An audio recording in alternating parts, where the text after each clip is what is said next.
इस युग के परमाचार्य भक्ति योग रसावतार भगवद अनंत श्री विभूषित जगत गुरु श्री कृपालु जी महाराज ने कोटि कोटि प्राणियों को अपने अलौकिक सत्संग प्रवचन आदि के द्वारा लाभान्वित किया है। इनका रसमय सत्संग ब्रजधाम के उस उच्चतम दिव्य भाव की प्रत्यक्ष अभिव्यक्ति है जो पूर्ववर्ती शतशः महारसिकों ने सैकड़ों वर्षों से प्रकट किया था। इनका प्रवचन समस्त वेदों, शास्त्रों, पुराणों एवं नाना धर्म ग्रंथों का सार है जो विश्व के समस्त जीवों को भगवत प्राप्ति तथा दुख निवृत्ति का यथार्थ मार्ग प्रदर्शित करता है। आइए अब हम लोग श्री महाराज जी के श्रीमुख से कुछ सुने।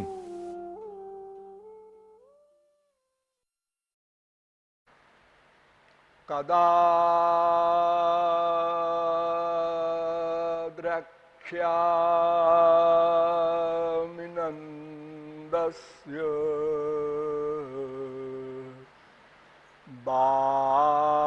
बालकं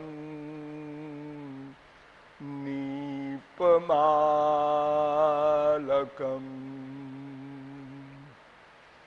पालकं सर्वसत्त्वानां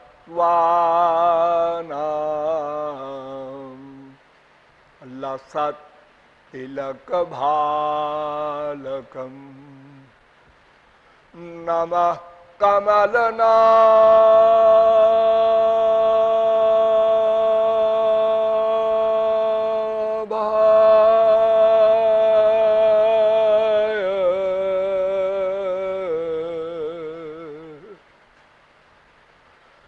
नमः कमलमालिने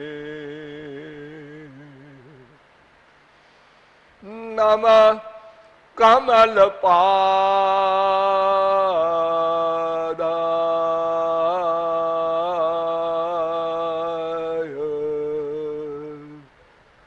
नमस्ते कमले क्षण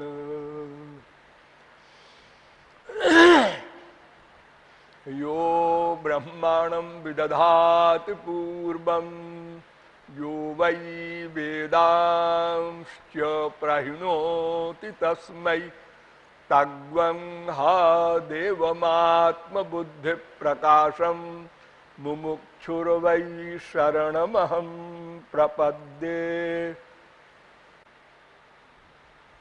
नंद नंदन पादार बिंद जुगल ध्यानावधानार्थियों, नियमानुसार थोड़ी देर हरि नाम संकीर्तन कर लीजिए, पश्चात कुछ कहा सुनी होगी।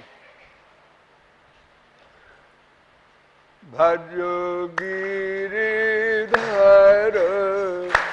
गोविंद गोपाला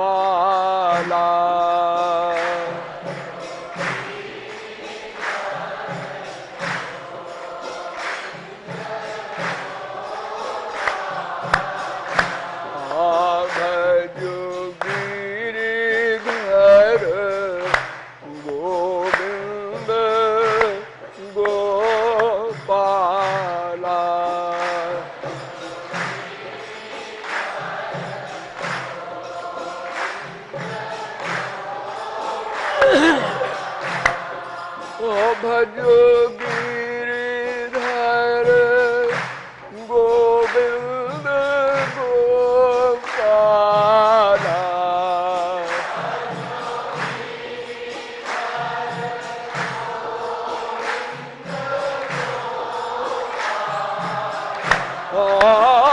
भजो गिरिधर गोविंद गोपाला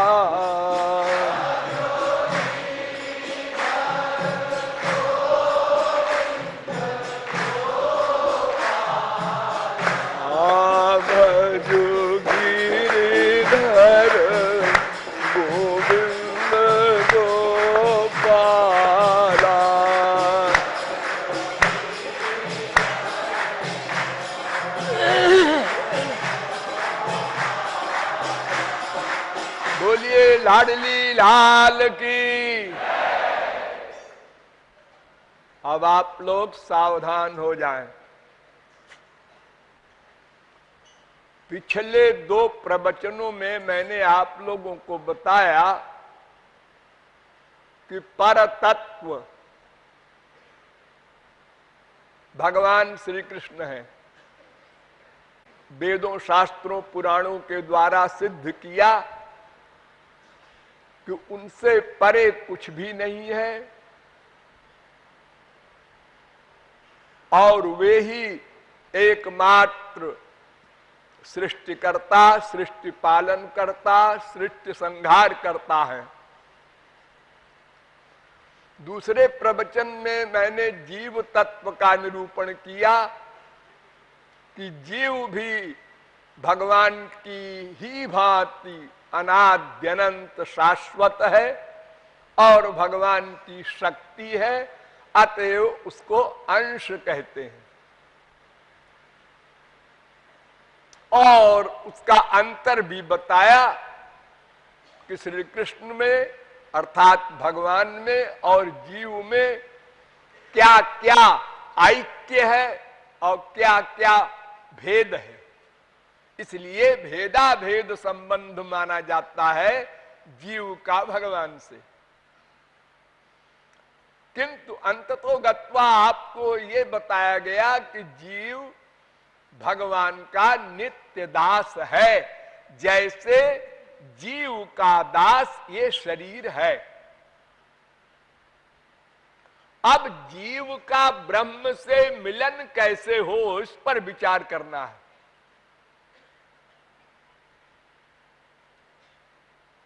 मिलन के निमित्त शास्त्रों, वेदों ने बहुत प्रकार के सिद्धांत बताए हैं, हम अगणित कह सकते हैं। किंतु वे सब भगवान से मिलाने वाले नहीं हैं, भगवान की ओर कुछ दूर ले जाकर छोड़ देते हैं। जितने भी सिद्धांत या मत हैं हमारे विश्व में, सब भगवान की ओर तो चलते हैं, किंतु कुछ दूर जाकर समाप्त हो जाते हैं। तो चलिए पहले वेदों में, वेद कहता है कि उपासते पुरुषम जे ह्यकामास ते शुक्र मेत दति बर्तंति धीरा। वे बुद्धिमान मनीषी धीर लोग माया से उत्तीर्ण हो सकते हैं जो कामनाओं का त्याग करके भगवान की उपासना करते हैं, भक्ति करते हैं। यस्य देवे परा भक्तिर यथा देवे तथा गुरौ तस्यैते कथिता ह्यर्था प्रकाश्यन्ते महात्मना। फिर वेद कहता है कि केवल भक्ति से ही जीव का मिलन ब्रह्म से होगा और जैसी भक्ति भगवान से हो वैसी ही भक्ति गुरु से भी होनी चाहिए, कंपलसरी है।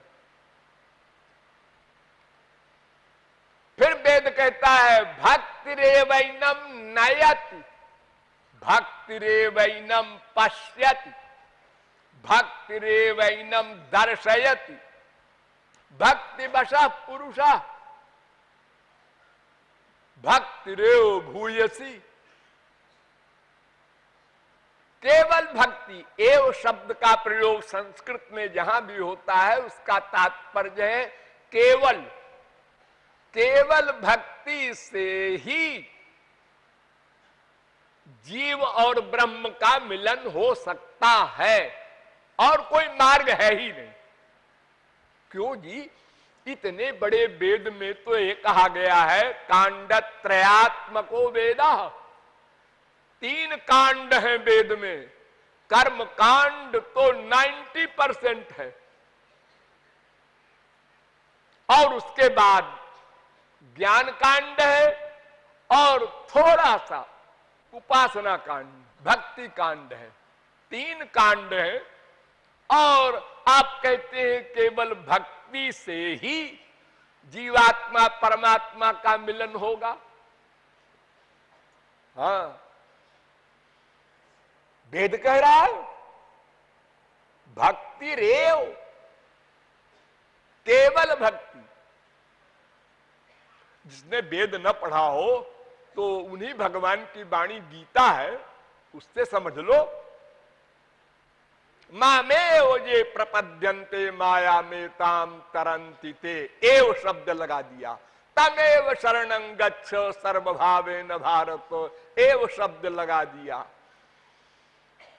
सर्वगुह्यतमं भूया शृणु में परमं वचः। प्राइवेट में प्राइवेट बात सुन अर्जुन। मन मना भो मद भक्तो मद्याजी माम नमस्कुरु। सर्वधर्मान् परित्यज्य मामेकम एकम शरणं व्रज। अनन्याश्चिन्तयन्तो माम, अनन्य, अन्य में कहीं मन न रहे 0.1% भी। अनन्य चेता सततम यो माम स्मरति नित्यशः तस्याहं सुलभा। सुलभा, मैं सुलभ हूं। भक्त्या माम अभिजानाति यावान यश्चास्मि यादृशः। भक्ति से ही मुझे कोई जान सकता है, पा सकता है, मुझ में लीन हो सकता है। न हम वेदैर न तपसा न दानेन न चेद्यया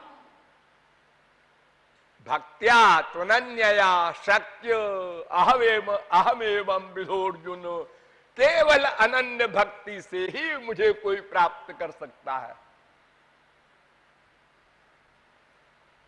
सैकड़ों स्थानों पर गीता में एक ही बात को दोहराया गया है कि केवल भक्ति से ही मैं प्राप्त हूं, ज्ञान से नहीं। बहुनाम जन्मनामन्ते ज्ञानवान मान प्रपद्यते स सर्वविद भजति माम सर्वभावेन भारत। ये सब गीता के बात। और किसी साधन से भगवान नहीं मिल सकते, और सब सामान मिल सकता है संसार का। ये गीता के जो वाक्य हैं, ना हम वेदैर न तपसा, ये सब वेद के अनुवाद है। वक्ता तो एक ही है। नायमात्मा प्रवचने न लभ्यो न मेधया न बहुना श्रुतेन यमे वैश वृणुते तेन लभ्यस्तस्यैष आत्मा विवृणुते तनुग्वम स्वम। वेद कह रहा है। और भागवत तो भक्ति ही भक्ति है भरी। भक्त्या हमें एकया ग्राह्य, एक भक्ति से ही मैं ग्राह्य हूं। नमाम साधेत योगो न सांख्यम धर्म उद्धव न स्वाध्याय तपस्त्यागा। कोई मार्ग नहीं। तपस्विनो दान परायशस्विनो मनस्विनो मंत्र विदस्तु मंगला। क्षेमं न बिंदन्ति बिना यदर्पणम तस्मै सुभद्र श्रवसे नमो नमः। भागवत। तस्मात् त्वमुद्धवोत्सृज्य चोदनां प्रतिचोदनां प्रवृत्तञ्च निवृत्तञ्च श्रोतव्यम श्रुतमेव च मामेकमेव। एक भी लिखते हैं, एव भी लिखते हैं। हाँ, इतना बड़ा जोर दे रहे हैं। अरे एक लिखना ही पर्याप्त है। महामेकम शरणम ब्रज गीता में लिखा है। वेद व्यास ने कहा अभी एकम में नहीं समझेंगे लोग, तो मामेकमेव शरण महात्मानम सर्वदेहिनाम। केवल भक्ति। उद्धव ने प्रश्न किया भगवान से कि अनेक प्रकार के मार्ग वेदों में है, शास्त्रों में है, पुराणों में है, संतों ने बताए हैं, तो बड़ा कंफ्यूजन होता है साधारण व्यक्ति को, कौन सही है कौन गलत है। आप निराकरण कीजिए, क्योंकि आपके सिवा और कौन वेद का ज्ञाता है।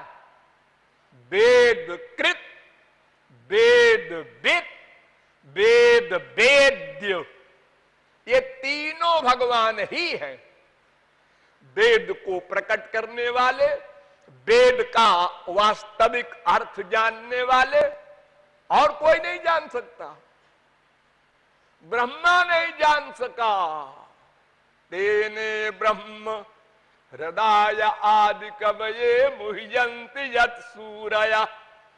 बड़े बड़े सूरी मोहित हो जाते हैं वेद के अर्थ ज्ञान के प्रति। ब्रह्मा नहीं समझ सका। जब भगवान ने अपनी पावर दी तब समझ में आया वेद का अर्थ। ये अलौकिक वाणी है। वेदा ब्रह्मात्म विषया अनंत पारम गंभीरम दुर्विगाह्यम समुद्रवत। क्या बीमारी है? जैसे हमको कोई बीमारी हो जाए पीलिया की, सब पीला पीला दिखता है, ऐसे ही वेद को पढ़ने वाले जो बड़े बड़े विद्वान हैं, छोटे मोटे नहीं, बड़े बड़े योगींद्र मुनींद्र, स्पिरिचुअल पावर वाले, उन्होंने भी वेदों को पढ़ा कि मैं समझ लूंगा, नहीं समझ सके। जिनकी सात्विक बुद्धि, उन्होंने सात्विक अर्थ किया। जिनकी राजस बुद्धि, उन्होंने राजस अर्थ किया। जिनकी तामसी बुद्धि, उन्होंने तामस अर्थ किया। तो एक वेद के अनेक अर्थ हो गए। अरे तो वेद ही में तो कर्म ज्ञान का भी उपदेश है। हाँ है। फिर देखिए, ये भक्ति पर ही सारे आचार्य और सारे ग्रंथ जोर दे रहे हैं, साथ में कर्म और ज्ञान का निरूपण भी कर रहे हैं। हाँ, मजे की बात देखो, अवश्य में भोक्तव्यम कृतम कर्म शुभाशुभम। कर्म करोगे तो उसका फल भोगना पड़ेगा, बंधन होता है।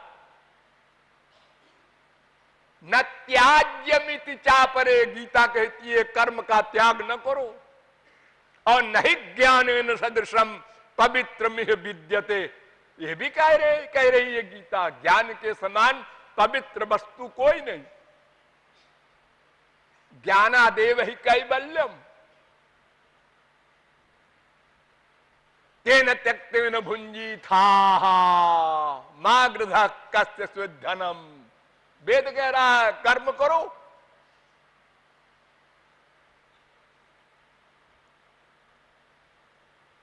अच्छा, रामायण से समझ लीजिए। रामायण में पग पग पर एक ही बात लिखी है कि साधक सिद्ध विमुक्त उदासी। ध्यान दो, विमुक्त शब्द लिखा है तुलसीदास जी महाराज ने। विमुक्त, भागवत में कहा गया, ये निरबिंदाक्ष विमुक्त मानिनस्त्वय्यस्त भावाद विशुद्ध बुद्धया आरुह्य कृच्छ्रेण परम पदम ततः पतन्त्यधोनादृत युष्मदंघ्रया। तो साधक सिद्ध विमुक्त उदासी, कवि कोविद कृतज्ञ सन्यासी, योगी शूर सुतापस ज्ञानी, ज्ञानी भी आ गया, और धर्म निरत कर्मकांडी भी आ गया, और पंडित विज्ञानी। ताराई ना बिनु से ये मम स्वामी राम नमा। नमामि नमामि।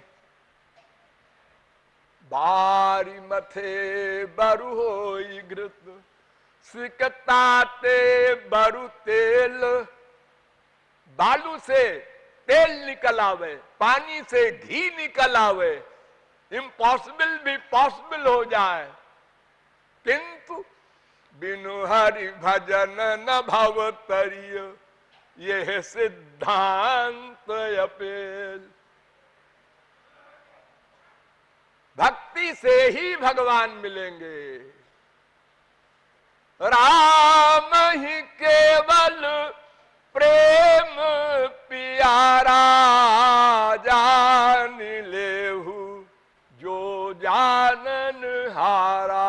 मिलहि न रघुपति बिनु अनुरागा, किए जोग जप ज्ञान विरागा। कोई मार्ग नहीं है। नेम धर्म आचार तप, योग यज्ञ जप दान। भेषज मुनि कोटिन करिय, रुज न जाहि हरियान। उसकी दवा ये सब नहीं है। रघुपति भक्ति सजीवन मूरी, ये दवा है।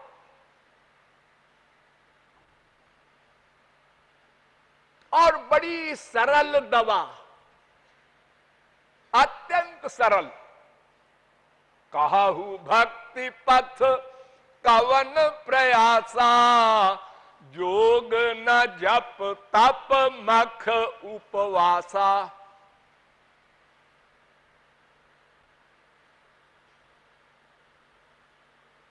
तो भक्ति ही एकमात्र मार्ग है, ऐसा सभी मतवादी कह रहे हैं, वेद से रामायण तक।